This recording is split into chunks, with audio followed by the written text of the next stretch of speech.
This happened less than a month ago. I'm a senior in high school and I've lived in Nevada my whole life. There isn't a ton to do here, but one thing my friends and I always enjoyed was urban exploring. We'd seek out abandoned buildings, old service tunnels, dead malls, anything that felt forgotten. We'd climb through broken fences, take pictures, sometimes sneak onto roofs or down into basements. It wasn't about vandalism or anything illegal. It was purely about the atmosphere. The real expert at finding weird places in our group was Charles. He was the quiet, mysterious type. He'd show up with locations none of us had ever heard of, and honestly, half the time I didn't even ask how he found them. One day he sent us a screenshot from a sketchy Instagram account. Low followers, blurry photos, creepy comments. The caption on the post just said something like, "Dozens of abandoned mine shafts in the Mojave Desert, if you know where to look." According to Charles, he'd contacted the account owner, who gave him some areas to check out. That's all Charles needed. He became instantly obsessed. So, that Saturday, it was me, Charles, and our other friend, James. My Wrangler was perfect for off-roading, so we took that. We didn't have a specific address, just a general area, and a pin dropped somewhere in the middle of the Mojave. The spot Charles marked was way out there, really far from anything. We turned off the main road almost half an hour earlier, and the dirt path we were on barely qualified as a road anymore. We drove around for what felt like ages. No signs, no structures, no landmarks, just endless desert. I kept checking my phone, knowing full well we had no service. James, in the back, was getting increasingly irritated. He started telling Charles the whole thing was a waste of time, that he'd been scammed by some troll account. Charles, stubborn as always with navigation, insisted we keep looking, so I indulged him a little longer. Finally, just as we were about to give up, James pointed something out to the right. At first it looked like more rock and sand, but as we got closer we saw it. A half-collapsed wooden structure built into the side of a slope. Part of the entrance seemed caved in, but you could still see a dark opening behind the support beams. It wasn't huge, but it was definitely man-made. A mine shaft. Charles didn't say anything initially. He just pulled out his phone, opened the offline map he'd downloaded, and dropped a pin. Then he turned to James and smirked. "Told you?" James muttered that he just got lucky, but even I had to admit it was crazy. We'd been driving in circles in the middle of nowhere, and somehow found one. I parked a few yards from the entrance on a flat patch of dirt. We all climbed out and geared up. Charles had even brought masks. As we walked up to the mine, it looked even sketchier up close. Charles picked up a rock and tossed it in. We waited. A few seconds later, we heard it clang, clang, clang. Then silence. It was deep. Charles looked back at us and said grimly, "If we trip on the way down, we're probably dead." We started the descent. Luckily, the shaft wasn't a vertical drop. It sloped down steeply, but not so much that we needed to climb hand over hand. The ground was loose and uneven, and old wooden beams lined parts of the walls, surprisingly seeming quite sturdy. The deeper we went, the colder and quieter it became. It was incredibly eerie down there. Soon we couldn't even see light from the entrance. Eventually we reached what felt like the bottom. The shaft leveled out and opened into a wider tunnel that branched off in a few directions. It looked exactly as you'd imagine. Old support beams every few yards, rusted rails half buried in dirt, and a thick layer of dust coating everything. Scraps of wood and metal were scattered around. maybe parts of old carts or tools. It smelled stale, which made the masks Charles brought feel like a blessing. We picked a tunnel and started walking, mostly in silence. We weren't looking for anything specific, just exploring. Honestly, there wasn't much cool stuff left. The place looked like it had been mostly cleaned out. But then we heard it, faintly from somewhere further down the tunnel. It sounded like something being dragged. At first I thought I'd imagined it, but then I saw Charles had stopped too. James motioned for us to turn off our flashlights. We stood there in total darkness, listening. The sound came again, a sort of scraping, like metal or maybe wood being dragged along the ground. The echo made it hard to tell, but it seemed to be getting closer. We waited in the dark for maybe 30 seconds, maybe a minute. The scraping continued, slowly growing louder. It didn't sound right next to us, but that didn't make it any less terrifying. Then James accidentally flicked his flashlight on and quickly off again. I wanted to kill him. The scraping stopped abruptly. Silence. Then, out of nowhere, a loud metallic clang echoed from deep within the tunnel, as if whatever was being dragged had just been dropped. Immediately after, the most awful demonic scream I'd ever heard ripped through the silence. It barely sounded human. We turned and ran, not caring about the noise we made. I've never run faster. I could hear footsteps coming from behind me, and I felt a panic attack rising. I was lagging behind when I tripped on something. One of my shoes flew off and I stumbled, struggling to stay upright. No time to go back for it. I just kept running, trying to ignore the sharp pain in my foot. Up ahead, Charles and James had already reached the sloping entrance and were scrambling up. I practically threw myself onto the incline. Climbing that slope half barefoot was excruciating, maybe the most painful thing I've ever experienced.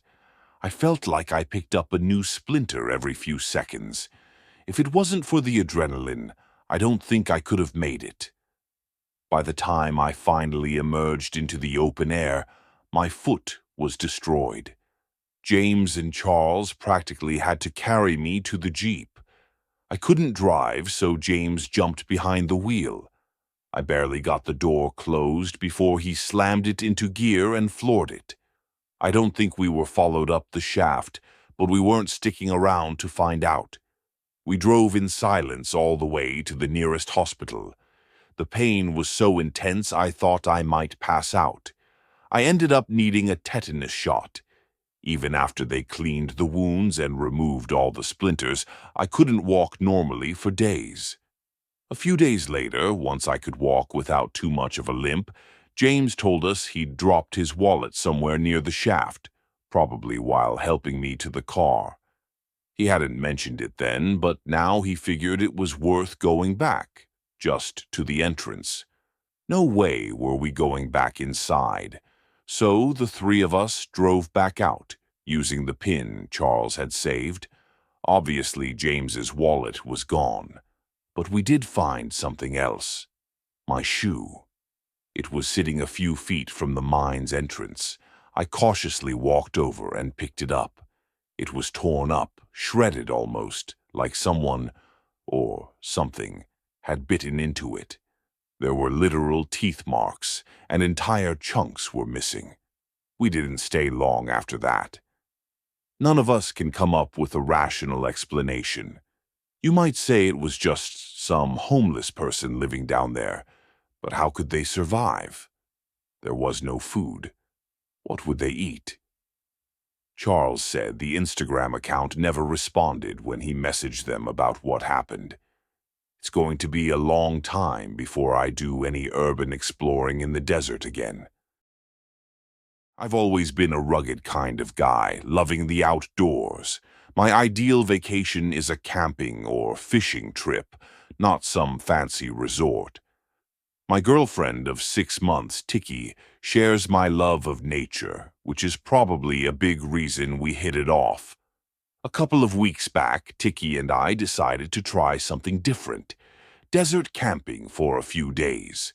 We'd both done forests, mountains, lakes, but neither of us had really experienced the unique, open, silent, dry isolation of the desert.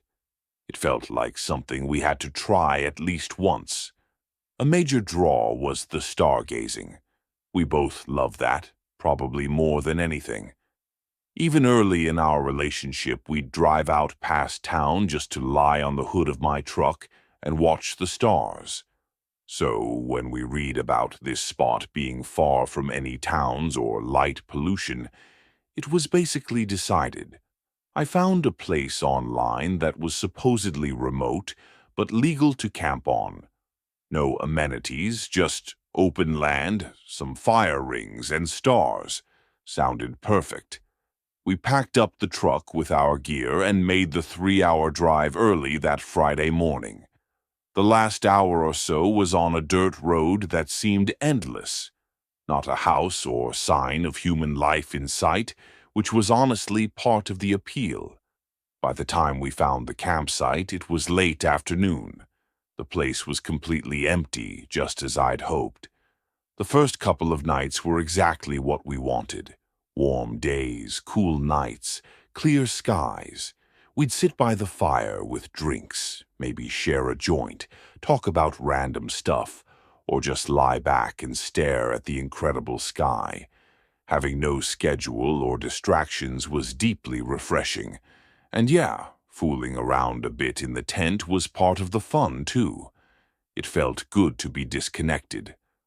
Both nights, though, we heard something strange. Not close, but somewhere far out in the distance. It was this low, drawn-out sound, like a howl or a moan. It didn't sound like a person, more like an animal. The first night we both paused when we heard it. Tiki gave me a look like, "Did you hear that too?" I nodded, but we ended up laughing it off. I suggested it was probably a coyote or mountain lion, and she agreed. Same thing happened the second night, around the same time. We chalked it up to desert wildlife we weren't used to hearing. It was unsettling, sure, but we weren't going to let it ruin our trip. On the third night, I woke up to the sound of footsteps outside the tent. Soft at first, just a couple of faint crunches, like someone walking slowly over dry dirt. I held my breath, listening intently. It wasn't an animal. The steps were too steady, too slow. I wanted to grab the flashlight, wake Tiki, say something, but I couldn't move. I was frozen. My heart pounded, every muscle locked tight. The steps didn't circle the tent. They just stopped a few feet away. For a long time, there was only silence. I stared at the tent ceiling, barely blinking, waiting for another sound. But whoever, or whatever, it was remained silent. I lay there for who knows how long, praying they'd just walk away. Then suddenly I heard a flick, the sharp, unmistakable sound of a lighter. A small orange glow appeared through the tent fabric, maybe waist-high, a few feet off to the side. Whoever was out there held the flame steady for a few seconds, then started waving it slowly. I didn't move, just stared, trying not to make a sound. Then the flame got bigger, way bigger. It went from a flicker to a bright glow like they'd lit something, a torch maybe. Without warning, the person dropped whatever they were holding. I heard it hit the dirt with a dull thump. A second later, the side of the tent lit up. The heat came fast, much faster than I expected, and within seconds the fire began spreading across the fabric. That finally snapped me out of my paralysis. I shook Tiki awake, and she instantly understood what was happening. We scrambled, no time to think, tossing our sleeping bags and essential gear out of the tent onto the dirt. I'm not even sure we got everything. We sprinted out as the flames engulfed more of the tent. Tiki grabbed one of our water jugs and dumped it on the fire, while I frantically stomped out embers that had caught on the surrounding dry ground. Eventually, we got it under control, but half the tent was ruined. I grabbed the flashlight and scanned the darkness around us, looking for the person who had just tried to set us on fire, potentially killing us. But there was no one, at least no one I could see. Tiki started gathering our scattered stuff, and I quickly joined her. We began speed walking in what we thought was the direction of the truck. With no landmarks and only the flashlight beam in the pitch dark, we were practically guessing. After a few minutes, it became clear we were turned around. Maybe 10 minutes into walking, I heard it again, that same distant scream from the first 2 nights. Only this time it didn't stop. It kept going, a continuous sound like an animal in agony. And then another scream started, from somewhere else. And then another. They were all coming from behind us, but it was terrifyingly clear there were multiple things out there. I didn't say anything, just grabbed Tiki's arm and pulled her faster. By some miracle, we stumbled upon the truck. We practically threw our gear inside, and I drove off as fast as the rough road allowed. I couldn't go too fast. Without any light besides my high beams, every dip and bend felt like it could flip us. After what felt like forever, we finally hit a paved main road. I didn't ease off the accelerator until I saw other headlights. Tiki was holding it together, but I could tell she was on the verge of tears, and I was doing a terrible job of consoling her, still shaken myself. We did call the police later and reported everything. All I can think about is how, if I weren't such a light sleeper, Tiki and I could have been murdered out there in the middle of the desert that night.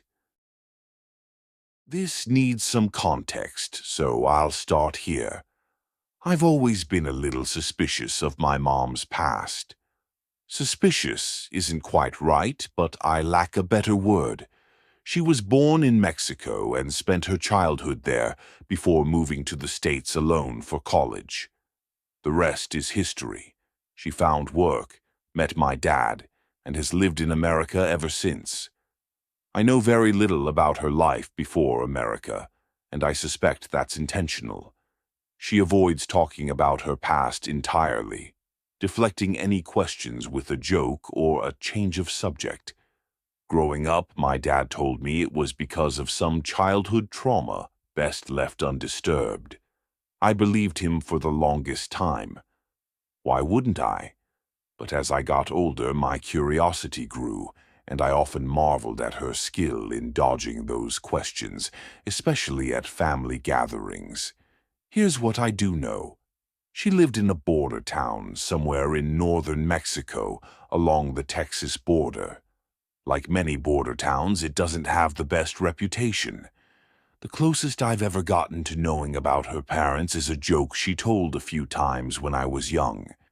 She'd laugh and say her dad's side of the family were the politicians, and her mom's side were the crooks, but she could never tell which was which.